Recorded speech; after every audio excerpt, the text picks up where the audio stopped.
The delegation of the Republic of Iraq gives a cordial greeting to the chair and all the present delegates of this forum.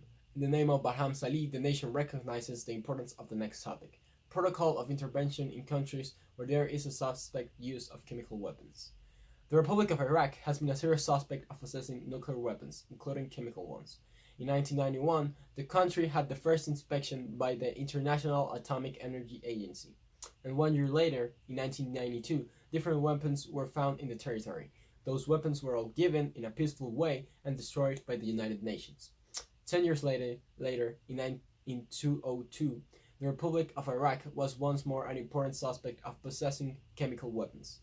The current president, Saddam Hussein, agreed with the United Nations on December 7th of 2002 by the resolution 1441 that the country could be inspected and that all the weapons that Iraq had were going to be declared on paper. Despite the United States of America and the United Kingdom affirmed that Iraq had nuclear weapons starting the war in March 20th of 2003, violating Article 2.4 of the Charter of the United Nations, which says, all members shall refrain in their international relations from the threat or use of force against the territorial integrity of or political independence of any state, or in any other manner inconsistent with the purpose of the United Nations.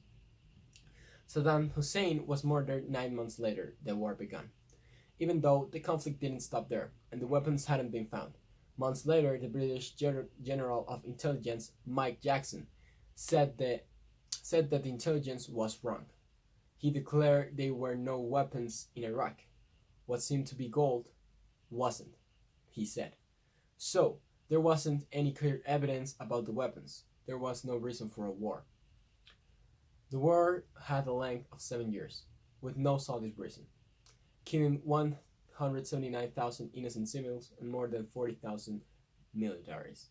As a member of the Parliament of the United Kingdom said, Jeremy Corbyn, it's not about democracy. It's not about justice.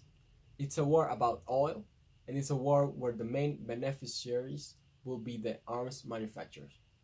Iraq has suffered serious consequences and demands justice. The delegation of the Republic of Iraq gives a cordial greeting to the chair and all the present delegates of this forum. In the name of Barham Salih, the nation recognizes the importance of the next topic: nuclear disarmament of all nations, including G5. Since the war ended, Iraq has been a very unstable country. Almost all the infrastructure of the production of oil was destroyed. With this, the main factor of the economy was damaged.